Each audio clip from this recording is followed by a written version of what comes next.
how did the Utange Orphans Charity come into existence? Okay, I could go right back to the beginning probably.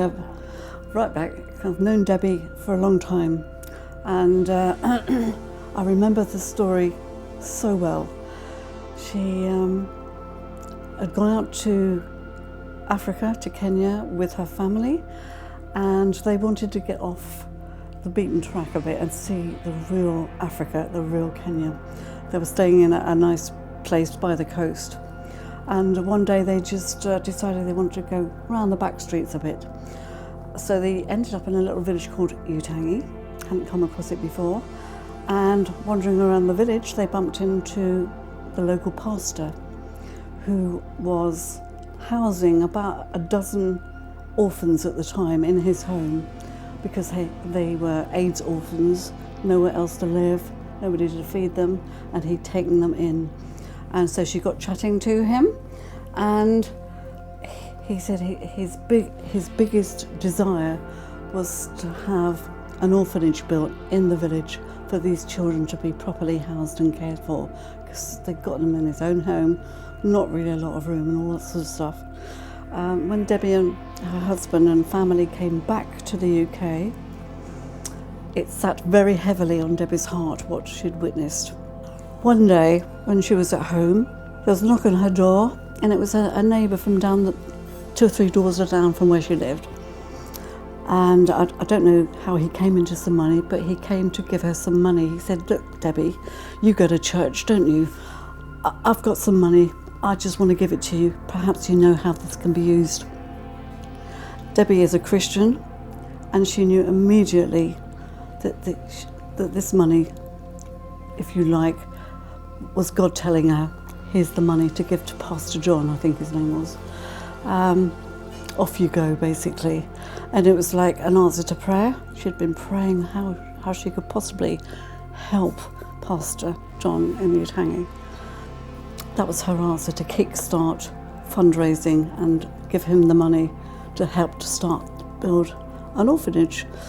She said, "Why me? Why pick on me? I know nothing about, children, opening up an orphanage, building an orphanage, let alone in Kenya. I don't know anything about this.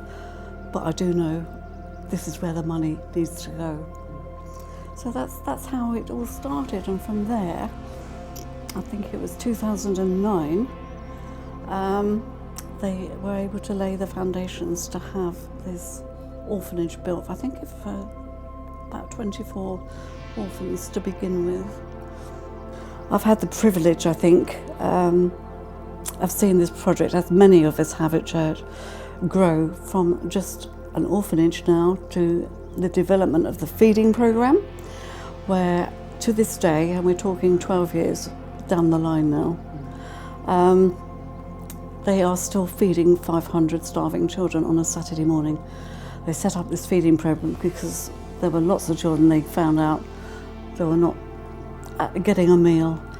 So they set up the feeding programme. They called it Feeding 500. There's probably more than 500 children come every Saturday, where they literally come in with their little plastic bowls, queuing up to get a bowl of maize and beans.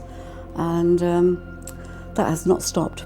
And they have been involved in feeding these children from the surrounding villages and areas that come every Saturday to receive that food and take home a bag, or 2 bags I think it is now, even 3, of maize to take back home to their families, so they've got some food during the week to sustain them. And that has been quite heart-rending. I had the privilege again of being part of that experience of serving food to the children on a Saturday when I went out there. It's impacting, and it certainly impacted me. And to Debby and Paul's credit, that feeding programme has never stopped. And in fact, one of the people that else works on the feeding programme every Saturday used to be one of those little children that was queuing up with his little plastic bowl to have some food every Saturday morning. And he's now actually involved as a youth worker, helping with the children and doing fun and games with them on a Saturday morning.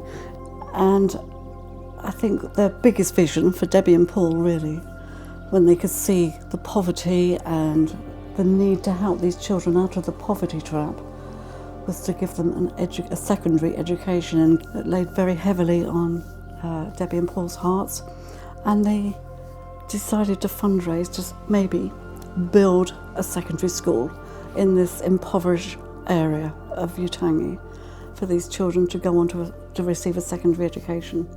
Now it really is, because the whole project has really moved from housing orphans in an orphanage, because the children have all grown up now. They've become teenagers, they've gone through their secondary education or just going through it, looking ahead to go on to university or into a trade. It's finding sponsors, because that's really now where the charity is now focusing. We'll still maintain the feeding programme for the little children. That's going to be ongoing. I can't see that ever being able to stop. But at the moment, the biggest focus for the charity, here we are in 2023, is making sure they have enough sponsors and getting sponsorship to get these children through their secondary education and on to bigger and higher things if they're able to. Yeah. This is their vision. And they're very visionary people, Debbie and Paul, very visionary people. And they run with their visions as they can. But fundraising is the major focus for us here in the UK. And it's not always easy, but you've got to keep at it. But I'm glad to say our church here in Bromham is very supportive, because they've been watching the development of this project for as long as I have, and over the years, and seeing how it's grown and how really God has guided them every step of the way. But Amazing. It's onwards and upwards really with this project. Yeah. That's fantastic. I think that's all I need.